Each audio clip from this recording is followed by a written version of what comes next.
There is a quiet machine moving money right now, and most people have no idea it is happening. They think they are investing. In many cases, they are just standing under a pipe while somebody else decides where the water goes. That is why a lot of ordinary investors feel like they are working harder, reading more, checking more headlines, listening to more experts, and still ending up with the same result. They own what everybody talks about. They wait for the same giant stocks to rescue them. They buy the index and call it diversification. Then they wake up one day and realize the market is not really one market at all. It is a battlefield of flows. Money leaves one corner, enters another, and by the time the television notices, the real move is already halfway done. I want to tell you something plainly. This is not 2021. In 2021, almost everything floated higher. Cheap money covered a lot of mistakes. You could be lazy and still look smart. You could confuse a rising tide with skill. Those days are over. We are back in a market where what you own matters more than how loudly you talk about owning it. We are back in a market where sector rotation matters. Capital concentration matters, energy matters, minerals matter, and the people who understand the plumbing of the market have a huge advantage over the people who only understand the headlines. That is the real story. The real story is not that the rich have some magical gift. The real story is that they understand where the automatic money is going, where the patient money is rotating, and where the neglected assets are starting to get repriced before the crowd recognizes what is happening. I have spent my life watching capital move. The forms change, the language changes, the slogans change. Human behavior does not. Money chases comfort until comfort gets expensive. Then it quietly leaves and begins looking for necessity. That is where we are now. We are leaving the easy story and entering the necessary story. And if you do not understand that shift, you can spend the next year watching your money sit still while a handful of names in the right corners of the market move like they were living in a different economy. Most people think the stock market is a voting machine full of opinions. It is not only that. At times like this, it is also a sorting machine. The largest companies attract automatic demand because the modern market is built to send money there. That is the part many retail investors still do not understand. When you buy a cap-weighted index, you are not buying the market evenly. You are buying a machine that gives more and more of your dollars to the biggest names, simply because they are already the biggest names. That is not evil. It is just mechanics. But mechanics become dangerous when people stop remembering they are mechanics. Once passive money becomes large enough, the winners can keep winning for longer than logic expects. That is the good side of the machine. The bad side is that people begin to believe the machine is the market itself. It is not. It is one expression of the market. And when leadership narrows too much, or when a different set of economic pressures begins demanding different assets, money starts moving under the surface long before most people notice. That is why you must stop asking one childish question: what is the best stock? That is not the first question. The first question is, where is money being pulled now by necessity, policy, scarcity, and profit pressure? Only after you answer that do you earn the right to ask which stock I want to give you. The exact framework I would use if I were looking at this landscape cold. First, read the weather. Second, rank the sectors. Third, buy the leaders. Not the stories. That sounds simple because it is simple. Simple is not the same thing as easy. Let us start with the weather. When I say weather, I do not mean forecasting every headline. I do not mean pretending you can predict next month's inflation report or the next central bank sentence. I mean understanding the broad climate the market is already living in. You do not need to predict whether it rains on Thursday to know winter is different from summer. In investing, that kind of practical clarity matters more than theatrical certainty. What is the weather now? Inflation has not disappeared in the clean, painless way people once hoped. Rate cuts are not the same easy tailwind they were in the old zero-rate world. Governments are still spending heavily. Supply chains are still strategic, not merely economic defense. Energy security, grid expansion, data center build-out, and domestic industrial capacity are not side topics anymore. They are the operating environment. That matters because capital always asks the same question in a harder environment. Who has pricing power? Who sells necessity? Who benefits when the world needs more steel, more pipes, more turbines, more fuel, more magnets, more processing, more electricity, more infrastructure, more insurance, more redundancy. In a fantasy market, money pays any price for distant dreams. In a harder market, money starts rewarding bottlenecks. That is the shift I care about. You can see it in the pressure around natural gas infrastructure, in the urgency around electricity demand, in the renewed interest in nuclear fuel supply, in the scramble for secure mineral chains, and in the uncomfortable recognition that advanced economies outsource too much of what they later discovered they desperately needed. That leads to the second step. Rank the sectors. Do not begin with stocks. That is where amateurs lose control of their thinking. They fall in love with a ticker, then go backwards and try to invent a world where that ticker makes sense. I have watched people do this for decades. It is the same mistake every time. They buy the conclusion first and then look for premises. That is not analysis. That is self-deception. I prefer the opposite order. I want to know where the tailwinds are strongest. I want to know which sectors are being fed by necessity instead of hype. I want to know where money has a reason to stay, not just a reason to visit. Once I know that, I want the leaders inside those sectors. I do not want the 10th best idea in the right neighborhood. I want the businesses with scale, relevance, and a direct path to the capital wave I believe is building. Right now, two neighborhoods matter to me far more than most of the market seems willing to admit. The first is energy equipment and energy infrastructure. The second is critical minerals, including uranium and magnet materials. Those are not random choices. They are picks and shovels choices. And in my experience, that is where a great deal of durable money gets made during a rush. People obsess over the glamorous output. They obsess over the commodity, the breakthrough, the final product, the heroic narrative. The better money is often made a layer beneath that, in the companies that make the whole process possible and get paid whether enthusiasm is fashionable or not. Take energy. A lot of people still talk about energy as if it were a simple bet on oil prices. That is lazy thinking. The modern energy story is broader than that. The world does not just need barrels, it needs transportation, processing, compression, liquefaction, storage, turbines, service capacity, and resilient infrastructure. Add to that the astonishing electricity appetite of AI and data center build-out, and suddenly gas technology, LNG infrastructure, and grid, adjacent equipment begin to matter more than casual investors appreciate. That is why one of the three names I would keep in front of me is Baker Hughes. Not because it is exciting cocktail, party conversation, because it sits in the path of real spending. Its recent results showed strong growth in orders tied to gas technology, LNG, grid equipment, and energy technology, even while parts of the traditional oil field business remained under pressure. That is exactly the kind of split I pay attention to. It tells me the old energy world and the new power-hungry world are colliding, and the right equipment suppliers can benefit from that collision. When a business is tied to the machinery behind LNG, gas, and industrial energy systems, I am not betting on a slogan. I am standing closer to the toll booth, and I have always preferred the toll booth to the carnival. But I do not stop there, because one stock is not a framework. The second neighborhood is more strategic, and in many ways more explosive critical minerals and uranium. This is where the next layer of misunderstanding lies. People talk about electrification, AI defense, domestic manufacturing, grid modernization, and reshoring as if those were separate conversations. They are not.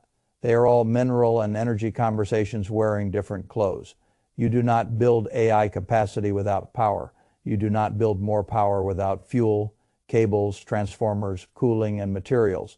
You do not build electric systems, advanced motors, or defense hardware without critical inputs. And once nations start realizing those inputs are concentrated in fragile or politically uncomfortable supply chains, they stop treating minerals as boring commodities and start treating them as strategic assets. That is the kind of change that can re-rate entire sectors. If you want one direct expression of that reality, look at uranium. People are finally confronting something that should have been obvious years ago. If you want more electricity without simply burning more of everything. And if you want stable baseload generation to complement intermittent sources, then nuclear returns to the conversation. Once nuclear returns, uranium returns with it. And once uranium returns, domestic supply suddenly matters far more than it did in the years when everyone assumed the supply issue would solve itself. That is why Uranium Energy Corp belongs on my list. I am not romantic about it. I am interested in it because it is positioned around domestic uranium capacity in a period when the United States is thinking much more seriously about secure fuel supply and when AI-driven power demand is forcing investors and policymakers alike to reconsider how much generation the next decade will actually require. The third stock I would watch is not the one in the source material that many people casually repeat without checking. I would rather correct the map than follow it off a cliff. For rare earth and magnet exposure, the name that matters more to me is MP Materials. Why? Because rare earths are no longer an abstract supply. Chain footnote. They are tied directly to magnets, motors, electronics, defense systems, and the larger effort to build domestic capability in strategic materials. MP Materials has already benefited from direct U.S. government support and price, floor arrangements tied to rare earth output, and it sits at the center of the domestic conversation around magnet supply and reduced dependence on China, if you believe, as I do, that this decade will put a premium on strategic self-reliance in minerals. Then you want at least one name on your board that lives in that world. Now, I want to pause here because this is where ordinary investors often make their next mistake. They hear three names and think the work is done. The work has not even started. A stock is never a complete idea by itself. A stock is a vehicle for an idea. If the idea is wrong, the ticker will not save you. That is why I care so much about the discipline of buying leaders only after the sector case is sound. I do not want a company simply because it is adjacent to a fashionable theme. I want it because it is a credible operating expression of a larger capital movement. In other words, I am not buying a story about AI or a story about war or a story about minerals. I am buying exposure to the businesses that get paid when the real-world response to those conditions requires equipment, processing, infrastructure, or strategic supply. That is a very different habit of mind. It is also why I am suspicious of the investor who wants to buy weakness simply because it is cheap. Cheap is not a catalyst. Cheap is often just neglected for a reason. Strength confirmed by a real operating thesis is usually safer than bargain hunting in a graveyard. I have made plenty of money in my life buying good businesses at sensible prices that never required me to catch every absolute bottom. It required me to avoid lying to myself about quality and direction. Think about it this way. When a sector begins to matter, institutions do not need your permission. They move first, slowly, then all at once. They test, they build, they rotate, they look for liquidity, sponsorship, earnings leverage, and confirmation. By the time television starts calling something the opportunity of the year, the easy part is already over. What I want is the phase before that, the phase where the logic is becoming obvious but is not yet widely crowded. That is what makes this moment interesting. The market is still mesmerized by the same old concentration story. A great deal of money is still trapped staring at the same mega cap cluster, hoping yesterday's leadership can carry the whole field indefinitely. Some of those giants may continue doing very well. I am not arguing that all large technology companies suddenly become bad businesses. That is not my point. My point is that if you only look there, you are missing where the incremental dollar may do more work over the next leg of this cycle. And that incremental dollar matters, because markets do not have to collapse for you to underperform badly. They only need to rotate while you remain frozen. That is how people spend a year doing everything that feels prudent and still end up with disappointing results. They owned quality. Yes, they owned comfort. Yes, they owned the crowd's definition of safety. But they did not own the sectors absorbing the new urgency of the real economy. This is why I keep telling you that the biggest risk now is not drama. It is passivity disguised as prudence. If all you do is keep feeding the same machine, you may be making the largest stocks larger without ever owning the narrower industries where the stronger percentage moves are developing. That is fine if your goal is to be average. It is a poor strategy if your goal is to understand where the next real wealth transfer is happening. And I do believe there is a wealth transfer underway, not a magical one, not an overnight one, a slow, serious transfer from people who store too much faith in narratives of convenience to people who follow the economics of necessity. Necessity says power demand is rising. Necessity says natural gas infrastructure still matters. Necessity says uranium matters again. Necessity says rare. Earth and strategic mineral chains are no longer optional footnotes. Necessity says domestic capacity will command a premium when the world remembers what dependence costs.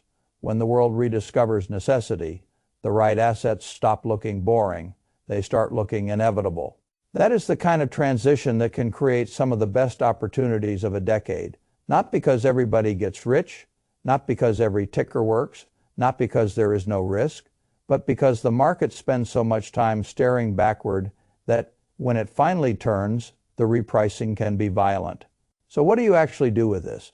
You do not rush out and throw your life savings at 3 tickers because a man on the internet said the world has changed. You build a process. You decide what part of your capital is for tactical ideas and what part is for long duration ownership. You keep position sizes sane. You scale instead of lunging. You make your watch list earn its place.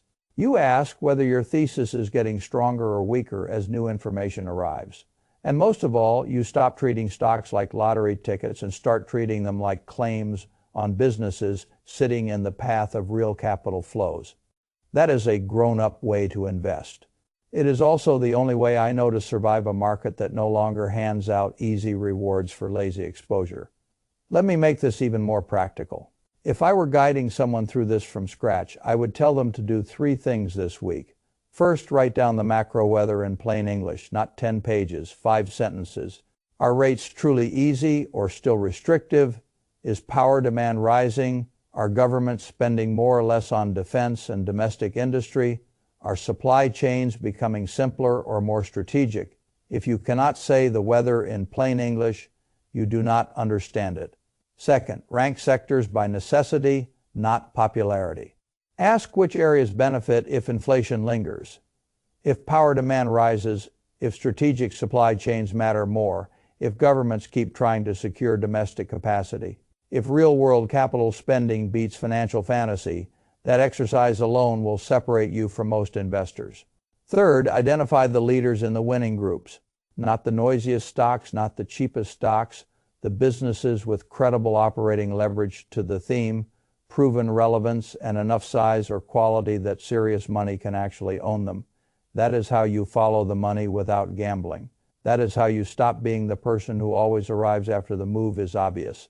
That is how you give yourself a chance to outperform while still behaving like an adult. And if you want my honest closing judgment, it is this. The last big wealth opportunity of a decade rarely feels obvious while it is still available. When it becomes obvious, it is usually later than people think, right now. The market still contains a large crowd that thinks the answer to every question is the same handful of giant stocks plus blind index ownership. Some of those will keep working.